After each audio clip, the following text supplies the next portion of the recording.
is the Headless Headhunter, and I am reviewing this resume, except that's a lie. I've already reviewed it, and I want to bring this up because I've made it a point. The person who did this resume, which I will re-review again, has already gotten 2 or 3 interviews after fixing this resume. And I want to say why this resume doesn't work. And it's very common for graphic designers, front-end engineers, anybody that works with art, and marketers to overall have terrible resumes. Besides nurses, they have the worst resumes I've seen. Nurses is a separate story. But marketers and graphic designers, front-end people, they have terrible resumes overall. And this is why, and I want to tell you why. So they think, and everybody says this, bad career coaches say this, that you need to stand out in the market. You need to showcase that you are special. But the fact of the matter is your resume, that's not the point of a resume. The resumes that get noticed are the ones that are bad. And your resume needs to be more like a form at the government. And this is why all the marketers and graphic designers that come to me and that I fix their resumes with, they have problems. Because this is pretty. This is eye-catching. But this is also not a good resume. So your resume should be, and I really wish there was a better word for this, should be boring, it should be concise, it should be clear. It needs to be 1,000% boring to read, because the ones that are remarkable are probably the ones that are going to get rejected. So have your keywords clear, have everything else, and they did take my advice, and they already got, after a week, 2 or 3 interviews. So we will review their updated one a little bit later. But this is why it doesn't work, is because this is tough to see what a recruiter needs. And recruiters, we love boring, basic, and easy, clear, and concise. If someone's telling you to jazz up your resume and use crazy corporate lingo, they're wrong. They're wrong. Maybe for C-level resumes, but that's not going to be the majority of us. So make your resume boring, make it clear, make it concise, make it a format that you would turn in at the government. Because if you turn in a form to the government, they don't care that you see leveraged car payments, they just care about the facts and the basics. And that is what a good resume is. So now let's move on to the next one. That way. I don't know where my thumb went. So this is a resume of a robotics engineering intern. And the issue I have with this resume is I don't know what type of robotics engineering you're doing enough to look up the keywords. It could be more of the systems, it could be the hardware, it could be the software. Some of those could be both. So I can't get as deep as I normally do with this, and I apologize. I just don't know which specialty you're going for, because all the jobs that I was looking for had specialties. So I'm just going to judge this based on maybe formatting, less so than necessarily keywords, because this is an internship, but it is for a master's, and that's a little bit different. So, first off, even though this is too long. Okay. No, none of this is good. Okay. All right. So, okay. That's not good. All right. Implemented a robust Jenkins pipeline, building, testing, X-ray machine. That one's fine. Excuse me. I don't know why you don't have bullet points on here. Right? Is this not related? If it's not related, then you don't need all of these. These should have bullet points under them. If they're important enough to include, they're important enough to have bullet points. Look, here's the thing. Your bullet points are the meat and potatoes of your resume. They are what recruiters are going to be looking for. And it's taking me halfway through this page to even get to them. I'm confused why you have internships and experiences here, but no bullet points. If they're not related, you don't need to keep them on the resume. And then here, this should be on one line. I understand you deleted this because privacy, that's fine, but this should be on one line. And then it goes all the way here. Like this is, and then the certificates, skills. These are what need to be in the bullet points. I don't actually know how to view this because this is crazy, right? Like you spend the first half over here when this could be 2 lines. That's it. This right here is either put bullet points on it or delete it.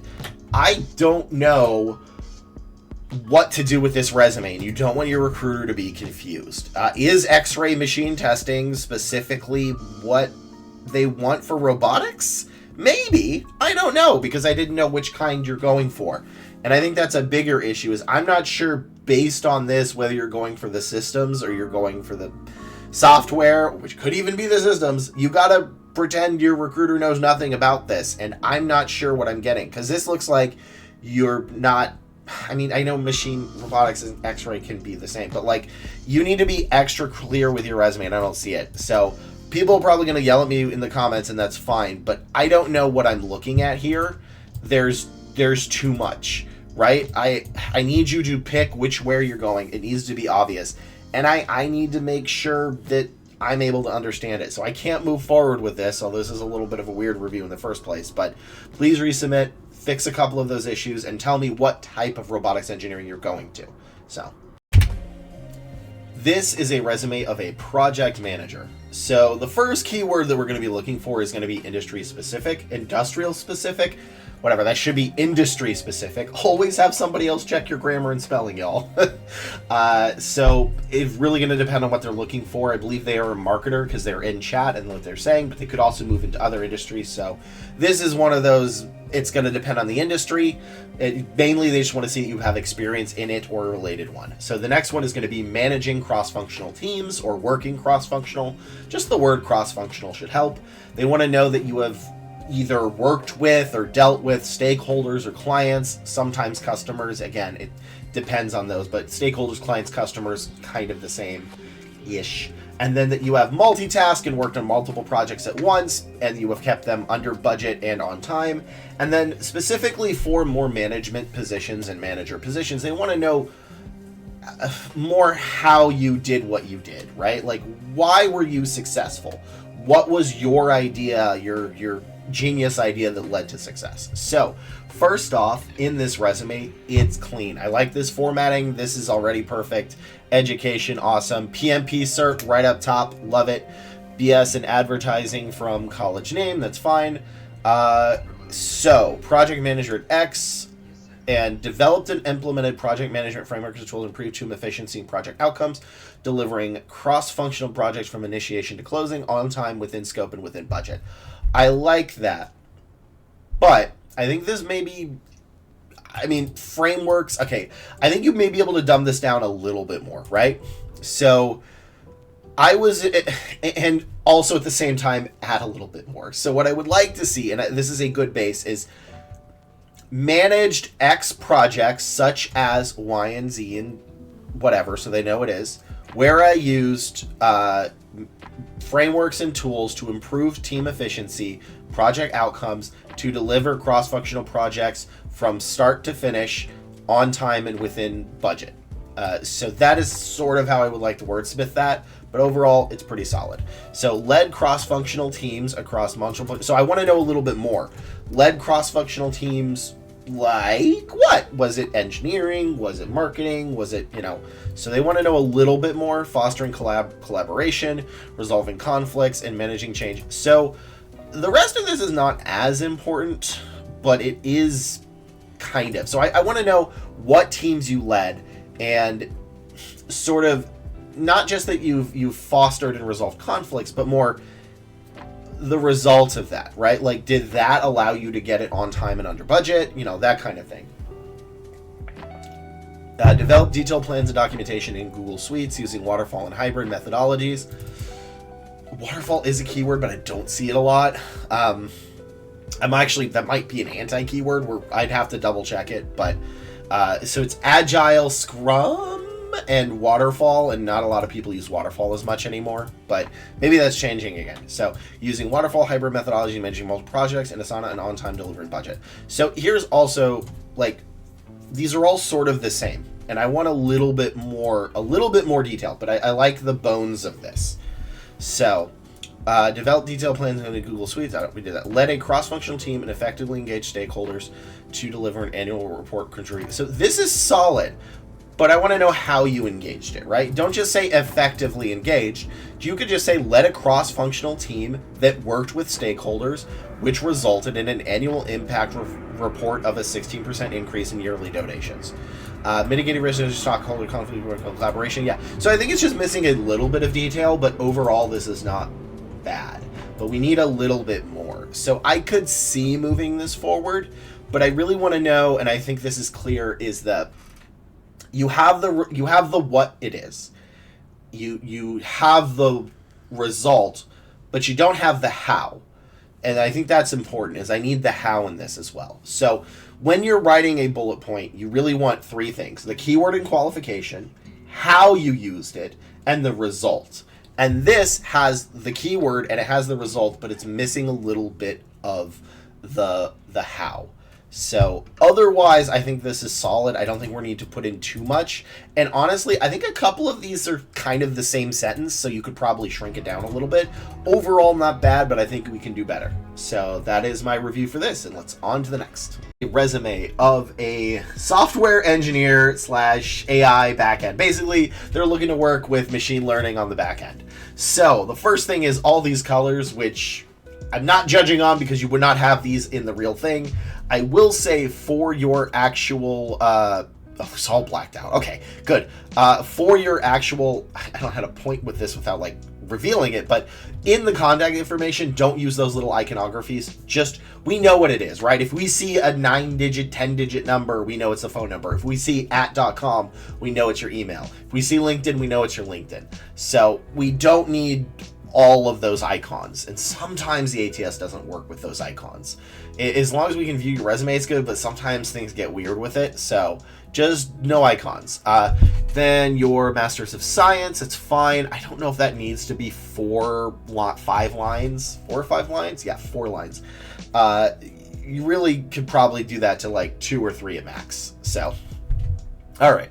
Full stack developer, Merton Clerk. Also, I forgot, for the keywords and qualifications, what we're going to be looking for is all of that. AI, ML, anything involving AI. Python, C or C++, going to depend. SQL, anything with cloud. Mostly, a lot of them are Kubernetes, API, and then this nightmare of a thing, which I refuse to pronounce because it makes me hurt, except for pandas. And architecture, if you have it, is a bonus. So, see, built, this should be a bullet point. This, I don't like this formatting where it's up here. This should be a bullet point with the rest of them. Also, this is in a different font size, I think. Make sure your font is Arial and 10.5. That's all it needs to be, Arial and 10.5, except for your contact information, Arial 10.5. All right, so built in SaaS, software as a service, that is fine. Generative AI, that's a good one for image retro generate and object removal. Develop backend using Node and JS. It's okay. Cloud Array implemented, React, Tailwind, CSS. Okay, so what I immediately have here of a problem is, first off, you were only there for a couple of months. If that was an internship, that's okay. If it's not an internship, that's going to look a little off to people that you're already applying. I know the market is brutal, and that's not fair, but if you've only been in a job for 3 months or less, don't put it on your resume, except for internships. Internships are assumed to be about 3 to 2 months. In addition to this, I don't see the primary language, right? I know maybe it was Node.js, but what they're going to be looking for is Python, C, or C++. And I need this to be peppered throughout your resume, and I just don't see it. I do see AI, which is good. I do see React, which is good. But the rest of them, I'm like, eh. And yeah, so to the next one, map, inclusive urban planning. I don't see any of the keywords that I need for here at all. See, let's go to this. Also, I don't see any of the keywords. Yeah, I mean, the fact is you have AI, you have Node, and you have React. This alone might get you a few yeses, but we really, really, really need the rest of the keywords. And going through the rest of it, I can't, yeah, no, I don't see anything I need. This stuff needs to be in the bullet points. If they're not, it doesn't count. And these are the ones I'm going to be looking for primarily here. So I don't think I could really move this forward unless they really just wanted, like, maybe generative AI and React, which is solid keywords. So I don't see the cloud. I don't see the primary language Python, C or C++. I don't see SQL.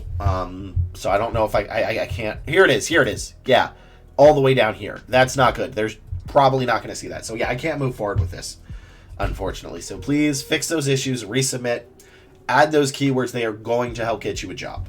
And that's it for this video. Please like, comment, and subscribe, or stop by my live stream where, you know, I'm here to help out. And in fact, you know, I like it. I like helping people. So don't be afraid to send in your resume. Don't be afraid to ask me questions. I'm not scary. I'm just a little recruiter dude who's trying to help y'all out. So later.